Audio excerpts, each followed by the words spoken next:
요새 사람들이 그런 얘기를 하더라고요. 자식들한테 다 퍼주지 말고 자기만을 위한 옆주머니를 차야 된다고 말입니다. 앞주머니도 아니고 뒷주머니도 아니고 옆주머니 차야 된다는 이야기는 사실 좀 저 처음 들어봤는데 뭐 나름 이제 표현의 뭐 한 형태인 것 같습니다. 그래, 나름 그래도 자기만의 주머니를 갖춘다라는 것, 그거 되게 의미 있는 모습인 것 같습니다.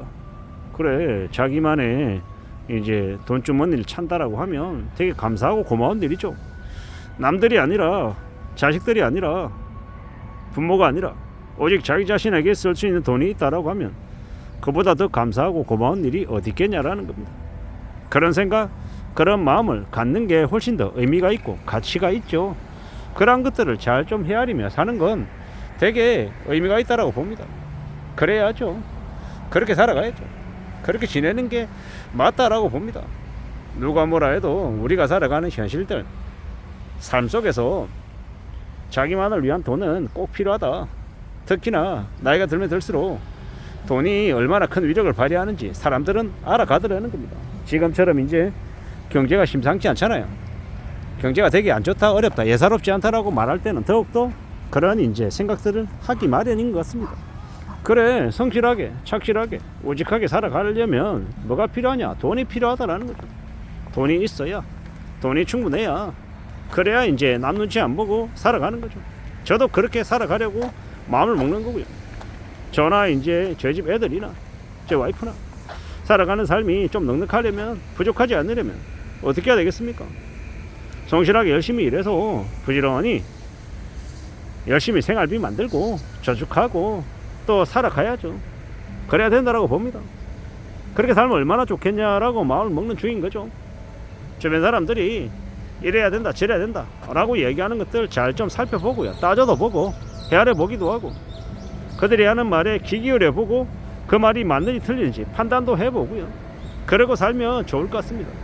뭐라 해도 누가 어떤 이야기를 해도 그러한 것들을 소화하고 받아들이고 수용하고 결정하고 하는 건 누구의 몫입니까? 우리 자신들의 몫이다라는 겁니다. 그러므로 잘 좀 판단하고 잘 생각하며 지내는 게 좋을 것 같습니다. 제일 어리석은 것, 자식의 교육을 위해서 과도한 돈을 다 쏟아붓는 것만큼 위험한 게 없다라는 겁니다. 너무 과도하게 그래버리면 그러면 이제 자식에게 너무 많은 돈을 쓰면 나중에 이 들인 돈만큼에 대한 이 기대감을 안 가질 수 없다라는 겁니다. 그러면요, 그럼 좀 씁쓸할 수 있겠다라는 거죠. 우리가 잘 생각하고 잘 판단하고 잘 결정하고 지내야 된다라고 봅니다. 살아가는 지금의 시대가, 지금의 삶이 어떻게 이제 전개되는 게 좋을지 잘 따져봐야죠. 누구에게나 각자 자기만의 몫이 있는 거고 자기의 그릇이 있다라고 저는 생각합니다. 분수도 생각하며 지내야 되는 거고 그러한 것들을 어느 정도 헤아리며 살아가야 그래야 삶이 지켜진다라고 저는 생각합니다. 너무 과도한 욕심, 과도한 희망 이런 것들은 좀 경계할 필요가 있겠다라는 겁니다. 어떻게 살아가는 게 현명할지, 어떻게 살아가는 게 좀 더 좋을지에 대해서 궁리하고 지내야 되겠죠. 대비해야 되겠죠. 살아간다라는 게 다들 녹록지 않잖아요. 만만하지 않잖아요. 벌어들이는 돈이 뻔한데 그 돈 안에서 좀 이렇게 나눠서 살아가는 것인데 그걸 너무 이제 자식에게 올인하는 것 별로다라고 생각하는 겁니다. 저는 자식에게 올인하는 것도 별로지만 투자를 하는 것을, 자산을 관리하는 것 또한 하나에 올인하는 건 별로라고 생각합니다. 부동산에 올인한다? 별로 좋은 모습이 아니라고 생각합니다. 부동산에 올인하지 말고 부동산과 현금성 자산과 뭐 여러 가지를 최대한 분산해서 나눠서 가져가는 게 좋겠다라고 보는 거죠. 너무 어느 한쪽에 치중되어 있는 건 좋은 모습이 못 된다라고 이야기하고 싶습니다. 최대한 나눠서 최대한 이 균형감을 가지고 살아가는 게 삶의 안전을 보장해주는 길이 아닌가라고 생각합니다. 그런 생각들이 좀 많이 들었습니다. 앞으로 우리가 살아가면서 어떻게 사는 게 좋을까, 어떻게 살아갈 수 있을까 라는 이제 생각들도 많이 들죠. 좀 괜찮아야 되는데, 좀 나아져야 될 텐데 라는 생각들도 종종 하게 됩니다. 잘 따져봐야죠. 잘 살펴야죠. 살아가는 게 수월하지 않잖아요. 만만하지 않다라고도 얘기할 수 있잖아요. 그럼 어떻게 하는 게 좋겠습니까? 좀 우직하게 가는 거죠. 좀 차분하게 말. 그렇게 움직여 나가는 게 제일 좋을 것 같습니다. 좀 더 나아지고 좀 더 괜찮아지고 좀 더 좋아지기를 진심으로 바라는 거죠. 앞으로 우리가 살아가면서 어떤 모습들을 맞이하게 되겠습니까? 어떤 걸 겪겠습니까?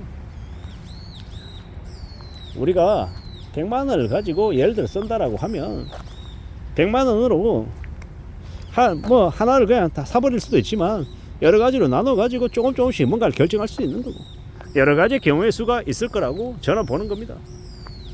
자녀 교육에도 돈을 들여야 될 것이고, 자녀들이 이 돈을 축적하고 관리하고 할 수 있는 그런 이 능력을 이제 기르는 데도 또 도움이 되게 또 가르쳐 주는 데도 돈이 들어갈 것이고, 또 돈을 저축하게끔 하게도 해주고, 또 자녀들이 새로운 경험을 할 수 있게끔 경험의 기회를 열어주는 것에도 또 여건을 만들어주는 건 필요하고, 여러 가지 고민들이 있잖아요. 마찬가지로 우리 자신에게도 이제 여러 가지들을 좀 만들어 놔야겠죠. 그래, 국민연금 당연한 거고, 개인연금도 필요하고, 퇴직연금도 필요하고, 채권이 있잖아. 고배당 우량 주나? 또 다른 것들이 뭐가 있을지도 좀 공부를 해서 계속 이제 나름의 이제 이 길들을 여러 가지 이제 파이프라인들을 많이 만들어 놓으면 좋겠다라는 겁니다. 비록 저에게 제가 이제 책을 쓰는 걸 좋아하는데, 집필 활동을 하는데 책을 쓴다고 돈을 벌 수 있겠냐고요. 그걸로 돈벌이 하겠다 이런 기대 자체가 머릿속에 없죠. 하지만 그럼에도 불구하고 매년 책을 계속 써내서 세상에다가 내놓을 생각은 하고 있죠. 왜겠습니까? 그러한 것들을 통해서 또 저는 저 나름의 이제 활동들을 이어나가고 싶은 거예요. 그렇게 하고 싶은 거다라는 겁니다. 책을 써서 세상 앞에 내놓기도 하고, 또 뭘 생각하겠습니까? 또 그 외에도 이제 사람들 앞에 나서서 강의하는 것들도 뭐 나름의 기회다, 계기다라고 생각하고 하려 하는 거고, 또한 여러 가지 이제 활동들을 하면서 또 제 자신을 계속 또 다듬어 나갈 생각도 가지고 있는 거죠. 무엇보다도 이제 제가 종사하고 있는 지금 이제 저의 일을 하는 중에 경험하고 겪는 이러한 것들은 또 무던히 또 채워 나가야 되는 것이고, 여러 가지의 것들을 좀 이제 다듬어 나가면서 하고 싶은 거죠. 우리가 살아가는 지금의 시대, 지금의 현실 세계 속에서 나름의 이제 가능성들을 계속 만들어가며 살아가고 싶은 겁니다. 그러려면 뭐가 필요합니까? 돈이 필요하죠. 돈 들여야지 뭔가를 할 수 있는 거니까 말입니다. 우직하게 스스로 다짐해 나가면서 앞으로 만들어가면서 길을 열어가 볼 작정입니다. 그러려면요, 나에게 쓰는 돈이 있어야 된다는 거죠. 나만을 위해서 해낼 수 있는 돈이 꼭 있어야 되는 것 같습니다. 자식에게 올인하는 것 말고 말입니다. 이상입니다.